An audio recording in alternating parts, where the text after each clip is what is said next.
Et l'essentiel dans la vie d'un enfant de Dieu, c'est quoi? Après, manja te tangela bisogosus. Dans Genèse, chapitre 18, le verset 19. C'est ce que Dieu attend de nous.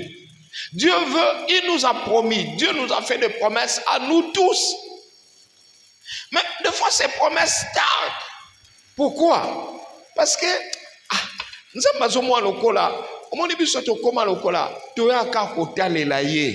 c'est comme une relation qui est vraiment unilatérale.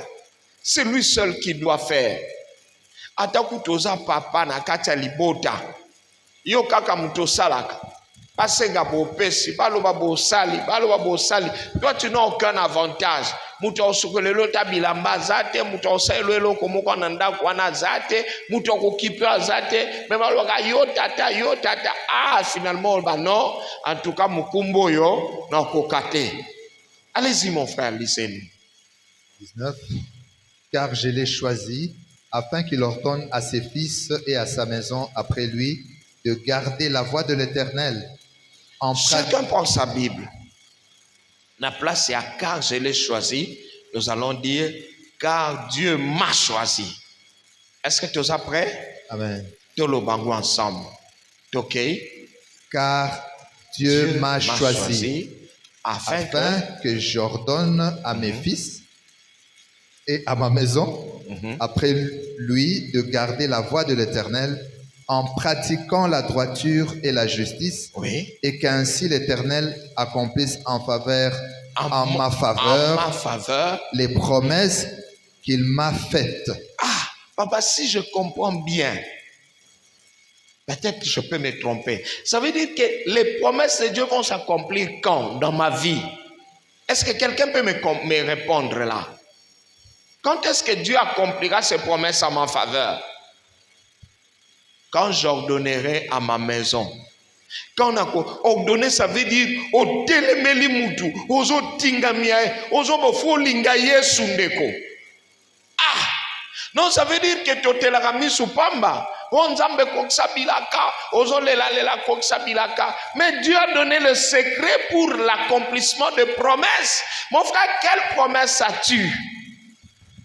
Le na tongota na oki pasteur aimé azolela wa azolo bali solo o ngai muturaza ki rêve na ngai ezaki na kende mikili mais na yoki pe babila ngo no oko voyager oko sala 8 heures de voyage asali 8 heures olia bima na Belgique abimi wapi na Mvoado abandi olela na remorque ngapenza voyage ngwa 8 heures ezaki nde akimvoado. Mais plus tard, qu'est-ce qui s'est fait? Quand il s'est donné à l'œuvre de Dieu. Hein? Je me rappelle en cette année-là, année à Covid, 2019, hein? 2020, je crois. Hein? Pasteur Aimé, Abisinga, mon cher, n'a eu visa, n'a eu kende poto. À quel poto c'était pour 2 semaines. À Komikuna confinement. En comme confinement, abi pasteur na baye poto. Ba fandi na bangona poto kuna donc ba fandi akomo lela winzambe na ngamukoni ba ko déconfiner na zonga. Ngame olinga poto abi na ye munene na poto. Na akomo loba bobenga atanga I place okende zate tozo tala naka. Quand tu accomplis le travail de l'évangélisation, tu deviens un gagnant d'âme. Nzamba kwa accomplir ba promesse na ye. Ezana mutu musuma bota na ye kufungwama suka komiko gagner ba âme. Nzambe tala dans l'Ancien Testament, il dit à Jonas, Jonas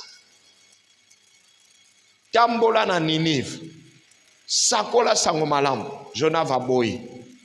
Webili kambole kaki mbisi emelie. Soki Jonas azwaki mokano teke ngai na kekoteya.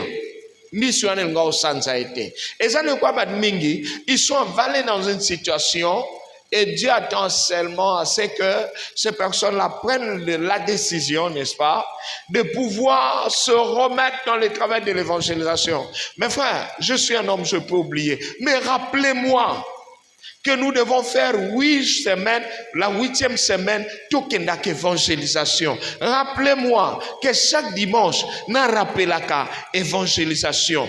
Tous en vraiment na défi wana ya ko gagner. Na lina sabiso elo moko hein. Mutu ko banda koko kisa au moins 2 âmes par mois. Tout comme sa fin de l'année. So moni changement te ya ko lukanga.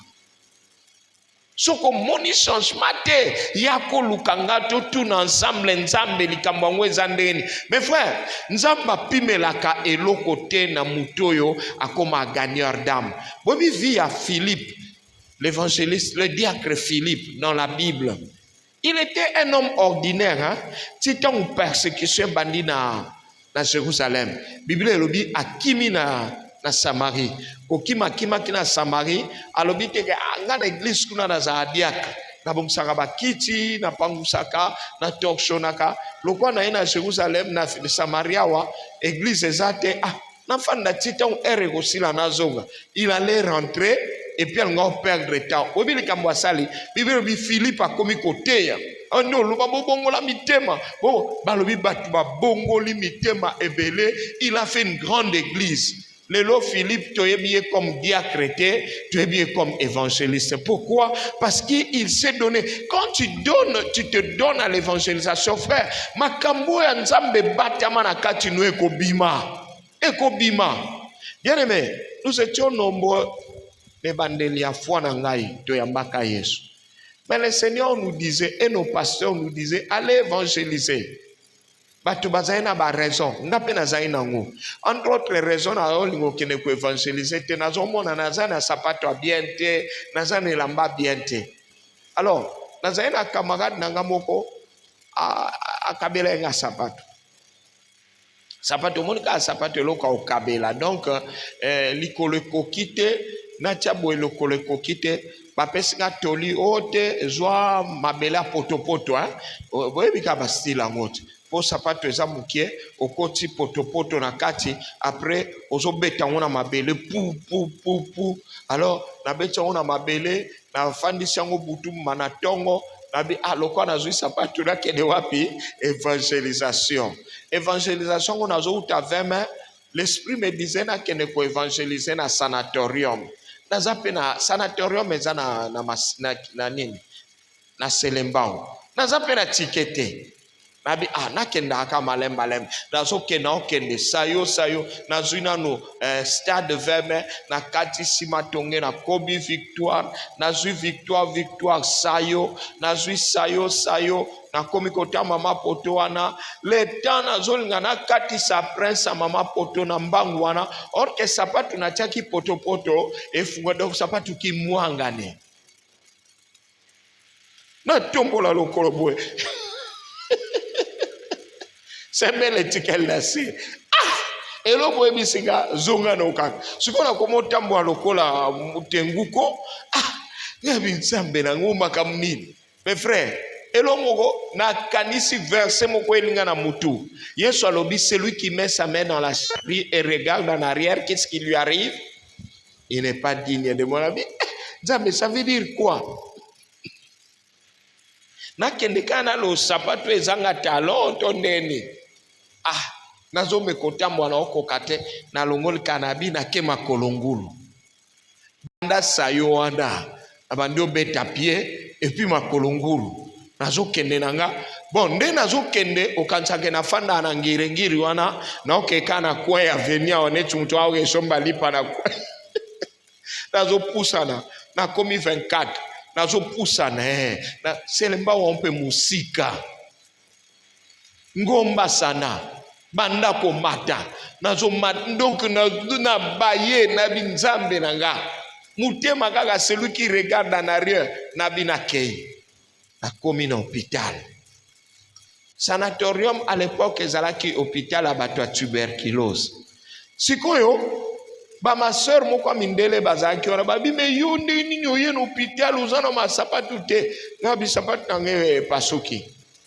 babi no ba microbe ba benga suki ba beka wana ezwaka batu na makolo suko koti ane ba olo bananga na koti na komi na kati na prier nanga ale na telemi na katikati ya bato bandi koteya obongola mitema nazali mpe mokuse à l'époque nazali mokuse un jeune homme là nazobelela bato boyamba Yesu bobongola mitema bapavio mosusu nazoteya na français bato bazoyoka soki nalobi tosambela bato bazosambela bazokosola nazomituna yango nga priere na ye kosala ye kotumbola bakosu o nini sikoyo bazalaki na sana wana chaque lundi ezalaki jour ya radio bakosala baexamen bien aimé alléluia nalobi su malamu alléluia na teya makolo ngulu bato nyonso soki bakoti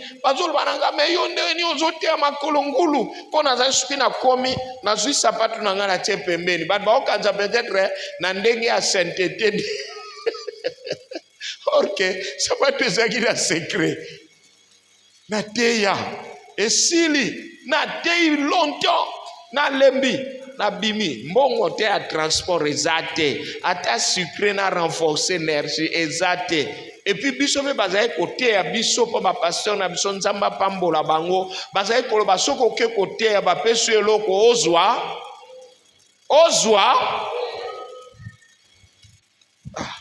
bato bazoloba na zwa ta mwa na bino on nous insiste sur la maladie ya Naman tango azwaki bilamba pesi mosali ya Élisée il a eu la maladie ngana munumi loba soki nazwi mbongo atika na kwa ozwa tuberculose soki nazwi musuku tapeseka miliki otali nzanza miliki na olinzanza tuberculose na boyi nazongi nanga su makolo ngulu na musika sana wana nazongi lundi nango baye kosala examen bien aimé batu presque tout babika na sana ce que je dis Dieu m'entend oh nasepena maboko anobeti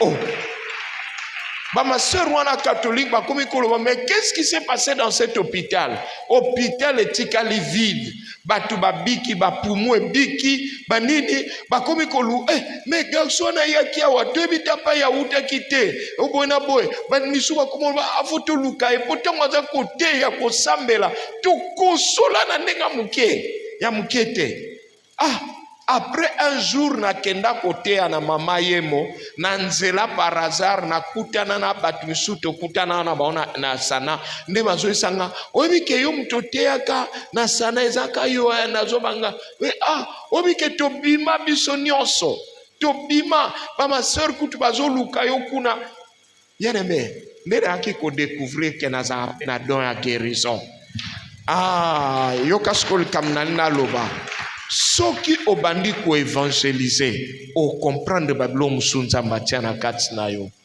o comprendre donc soko bandi okomona ba promesse musunza mbapesa yo koseko eza teke nzamba pesa o don de guérison fando na ndako zelanga muta maladi pa yako non la Bible dit allez yondo kokende comme source ya bénédiction tango fandi oza ko intercéder pona batu tia bango na mutema cible famille mo na quartier kende penza telemela bango coussin na lingibo yamba Yesu na lingibo bongo la mitema au début il veut faire comme si se moquer de toi mais ce n'est que question d'heure.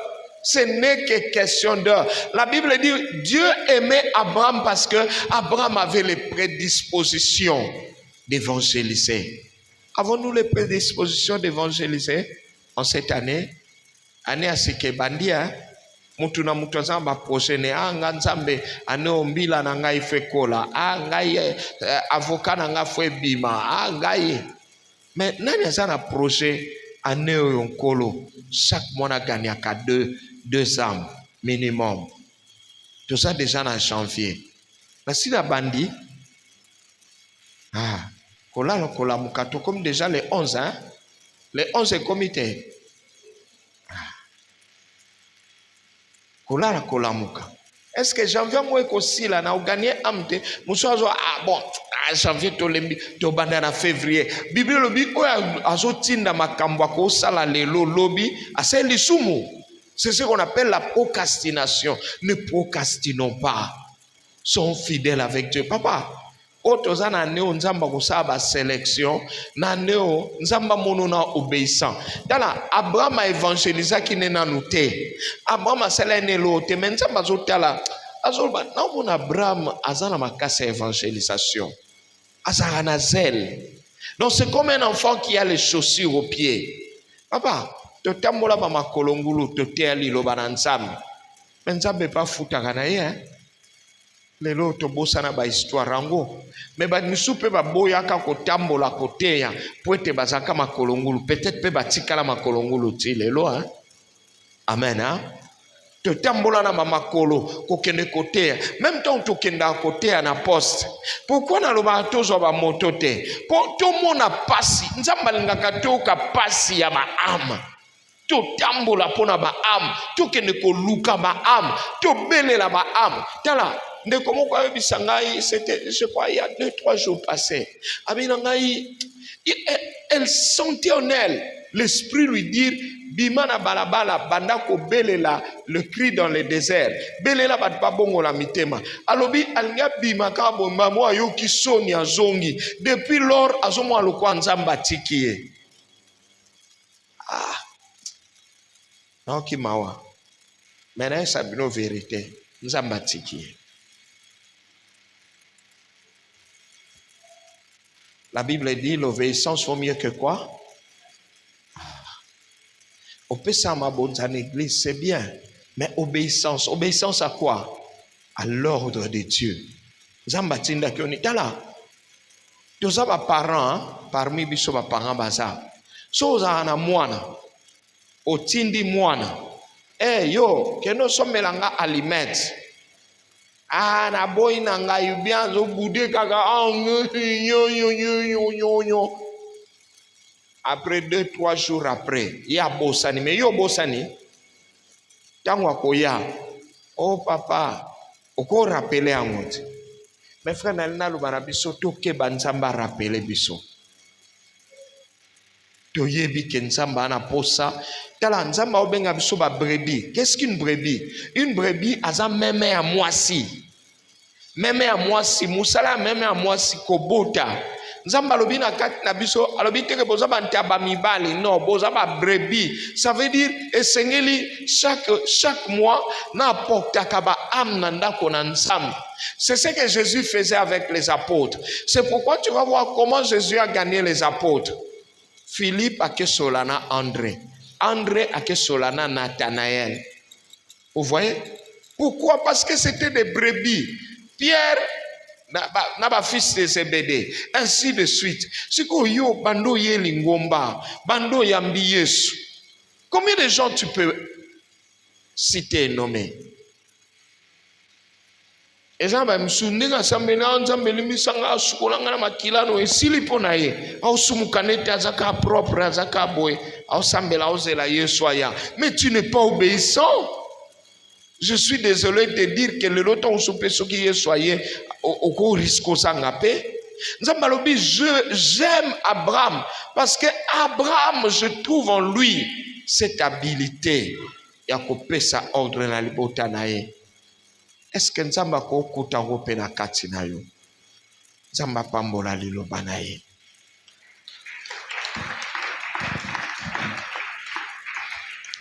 Nous allons nous mettre debout, nous prions. Nous allons prier. Nalingo senga don wana nzambe. Don yako solo la na bato. Don yako aborder bato. Don yako mema ba am na nzambe. Osenga nzambe faveur wana. Yebisa nzambe na osengo makami bale na koma intercesseur pona bato. Na koma intercesseur. Non comme une source de bénédiction. N'a pas qu'on partager moment à prière n'angana batu mosusu. N'allez to bondela, bondela, bondela. Bondela. Des fois, je ne vois pas les autres. Je continue à prier sans cesse pour moi-même. Mais je veux que ça change. Je veux que j'évolue, mon Dieu. Que je commence à prier pour les autres. N'apporte fardeau à bateau. Liboso na o papa. Natika la moto na kozala égocentrique. Natika la cloîtré à mes propres intérêts. Nazana bossa na o papa. Est-ce qu'on cause au moins minutes au bonne la pona motomoko? Bonne la pona motomoko. Bonne la pona motomoko. Zamba pesa ko fardo anani. Ye kola koloba liloba moko. Kanga batumoko na mabondeli. Sambela pona bango. Ozana posa koloba makambo ebele belete. Yebisa nzambe moto na likamoko boye. Salengolu. Salengolu. Ozanzambe na mawa. Ozanzambo yo kakalo sambo. Ozanzambo yako secours de ceux qui te cherchent. Ya solo papa. Ya solo. Sunga papa. Sunga. Sunga. Sunga.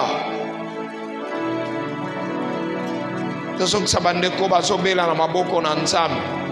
Esa nakacha mabota na biso, esa nakacha lingomba.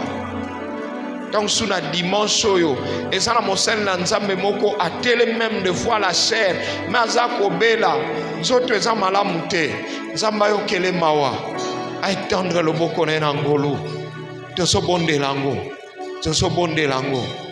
Nzamba lobiete nako pambola ka Abraham, kwete Abraham azana motema ya koyebisa batu ete babongola mitema. Senga motema na pa na nzambe. Nzambe pesanga motema wana.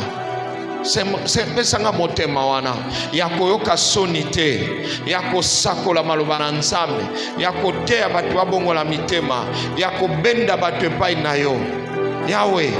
Na lingina lata chaussure ndengo latisaki mwana na kilikili. Ngai pe na latango. Ngai pe. Senga nzambe mapapa wana.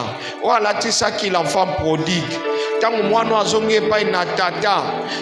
Tata pesie robe ya pembe. Tata pesie ano. Tata pesie mapapa. Lobana nzambe souvent nazaka na mapapa te. Nabanga kananga yo. Nalinga kananga yo. Kasi zel ya kokipe baninga. Ya kotala baninga. Des fois je suis indifférent. Je viens à l'église, je me rends compte que ndeko moko nazomona ete. Donc surtout na comprendre tate kayaka te. Pona kanisaka yete. Papa change ngai. Papa change ngai. Pesanga bomoto asika. Na mobuyo asika. Na lingina zala lipamboli pona communauté na ngai. Na lingina zala lipamboli. Tokonde la pona ba 8e dimanche na biso. Otoko banda ko kende ko évangéliser. Zamba sunga biso. Tozala bato toko lamuka solo pona likamboana. Tolamuka pona likamboana. Musala na biso na église ezaka koyemba te, ezaka koloba liloba na nzambe te, ezali pe kokende kosakola pa baninga. Loba na nzamba tiela biso na nzela, bato bazana posa liloba, les âmes perdues. Kondela mwepa na nzambe. Na neoyo apesa biso capacité ya amener 2 âmes chaque mois. Ozobondelango. Ezala posa na yo, ezala souci na yo. Chaque mois, enrichir le royaume de Dieu. Na au moins 2 âmes. Pe Biblie lobiete ezala kafeti monene, lipati monene na lola.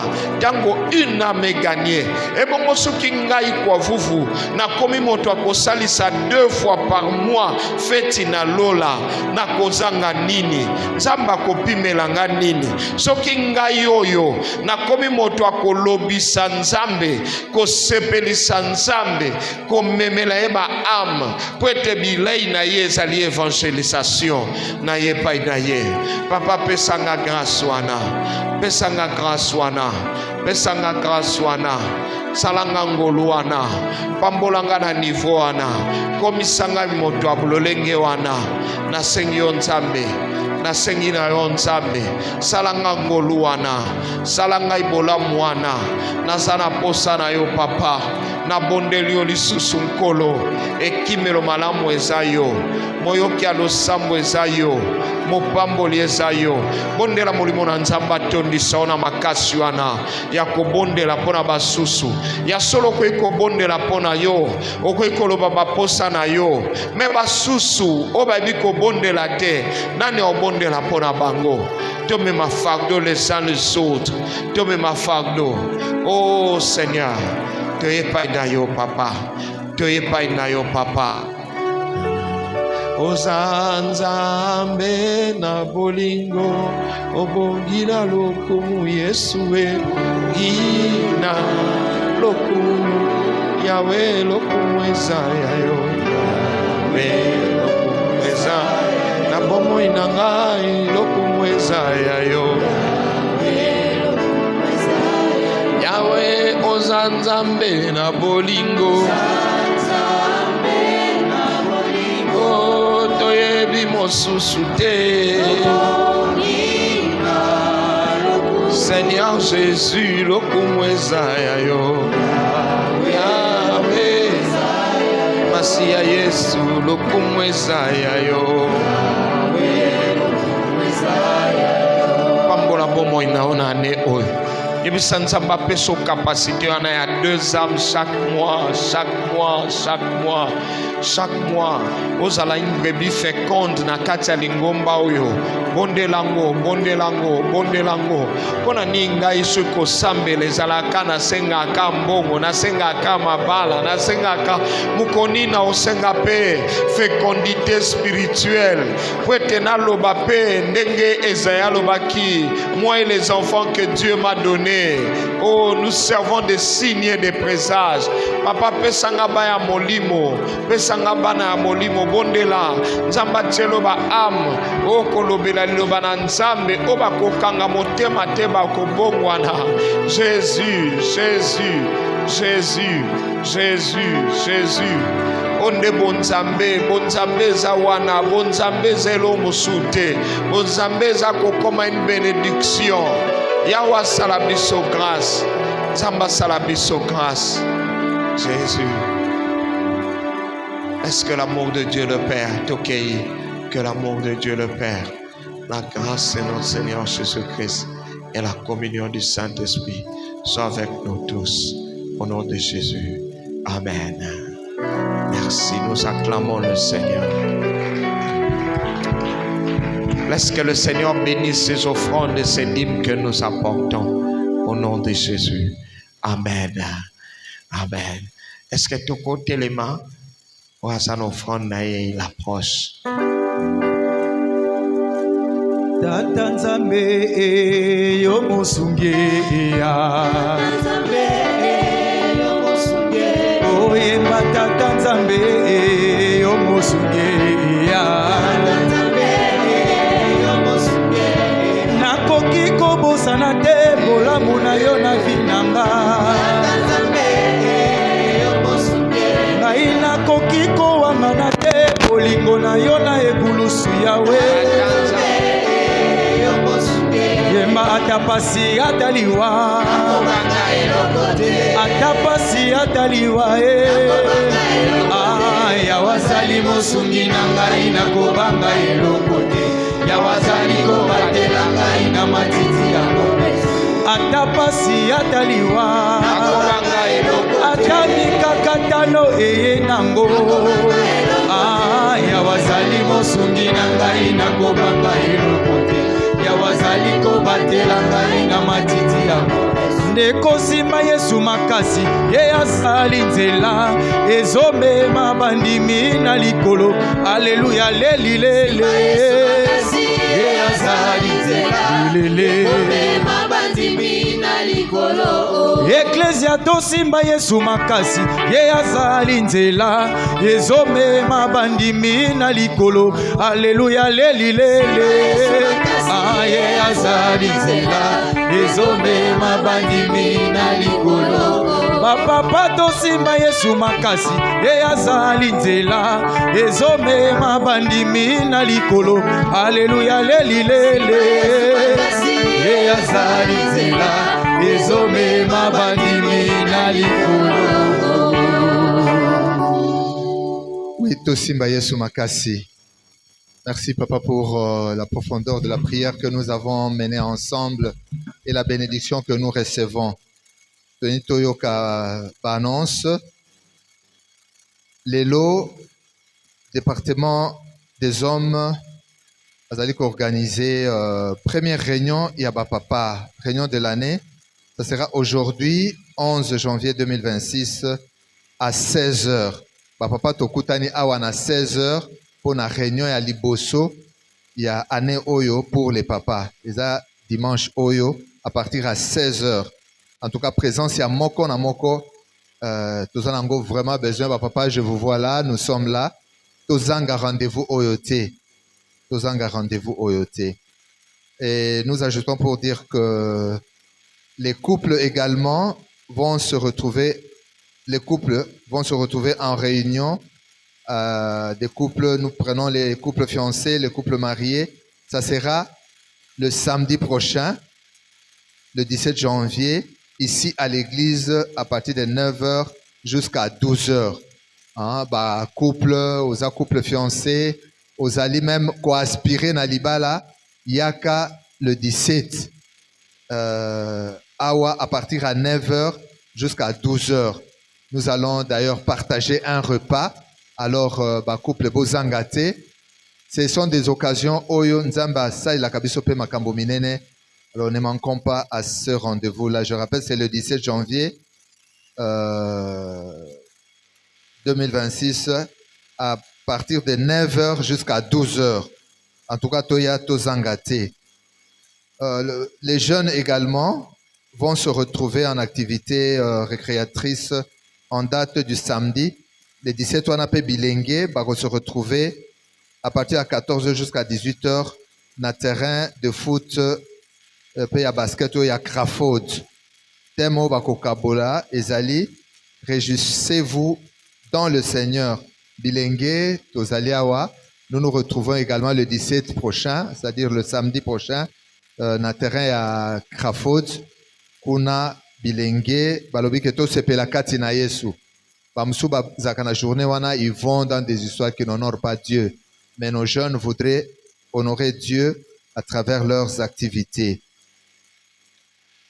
Nous ajoutons encore pour dire que notre retraite de la fin du mois de janvier va avoir lieu de mercredi 28 janvier au dimanche 1er février.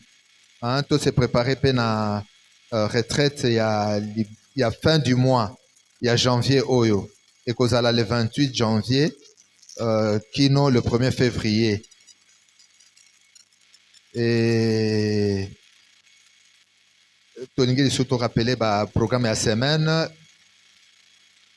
culte matinaux, le sambo à Tongo et ça les maka chaque jour à partir à vendredi, de lundi au vendredi. À partir de 6h jusqu'à 7h, et ça, les maka awa na église. Avant, banda journée nayo, en venant ici, pour prier, pour remettre journée nayo et pananzambe, et ko sala malamu ezalaka. Chaque lundi, kino vendredi, na tongo à partir à 6h jusqu'à 7h30. Puis, lobby, nous allons nous retrouver, demain lundi, nous allons nous retrouver dans nos cellules de prière à partir de 17h jusqu'à 18h. Soko yebi cellule na yo te okotu na voisin na yo selon quartier na yo, on va vous montrer place cellule ezali proche ya ndako na yo ekosala malamu lobby lundi tokutana na ba cellule de prière na biso à partir ya 17h. Et ba maman bakutana ka mardi na réunion na bango na 16h, mais mercredi pe ezali journée otoki kozangisa te, journée oyo permettra biso tokola kati na liloba. Les allées journée, il y a enseignement biblique et bandagapé 17h jusqu'à 19h. Et le vendredi, ils avaient journée kitoko, tokilaka, peto sambelaka nandenga mozindo.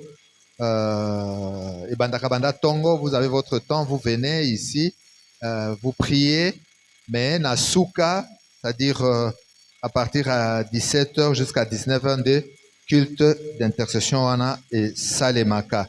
Alors ce sont des occasions que nous ne devons pas manquer. Et aussi, mokolo nyonso, chaque jour, nous avons nos prières en ligne. Hein, et les caca sur à la radio et sur internet. Ezali à partir à 0h jusqu'à 1h. Et puis, il y a mis balèze à la à partir, disons, ce Tobandi na Tongo, c'est de 5h à 6h. Mais le rôle tozali déjà na moment où yoto ba que à 0h au côté na groupe ya Lingomba prière et kozala à partir de 0h jusqu'à 1h, Pelobi na Tongo à partir de 5h jusqu'à 6h et aussi na midi de 12h à 13h. Chaque jour et ça les makandenge wana. Soko fungoli radio au kolanda biso tozali ko bondela.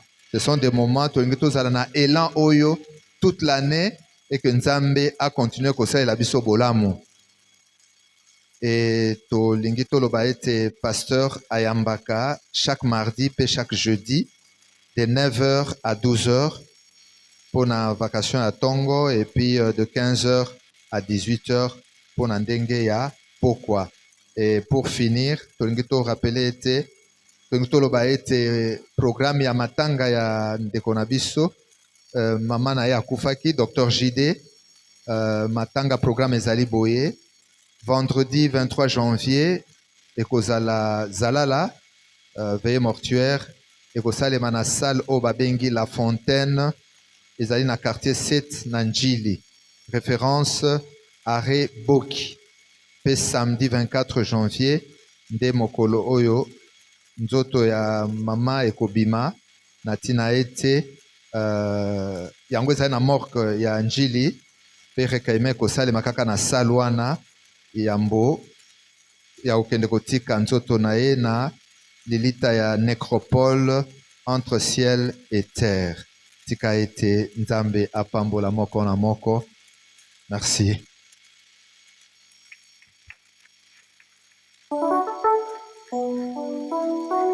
Bien-aimé, amen. Que Dieu nous bénisse totalement, tout si samayanga na biso.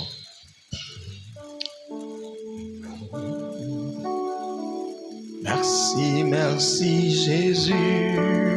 Merci, merci Jésus. Merci, merci Jésus de tout cœur. De tout cœur. Merci, merci Jésus. Merci, merci Jésus. Merci, merci Jésus de tout cœur. Totiki bozongi na biso maboko na Nzambe, prions le Seigneur. Entre avec nous, Seigneur. Sois notre forteresse, sois notre bouclier. Nous bénissons le reste de cette semaine, Seigneur. Alors que nous l'avons commencé ensemble, allons et cheminons ensemble. Sois le Dieu qui nous aidera vers les exploits, à faire les exploits, à faire au-delà de l'imaginaire. Au nom de Jésus. Que l'amour de Dieu le Père, que l'amour de Dieu le Père, la grâce de notre Seigneur Jésus-Christ et la communion du Saint-Esprit soient avec nous au nom de Jésus. Amen. Amen. Yo yo. Merci.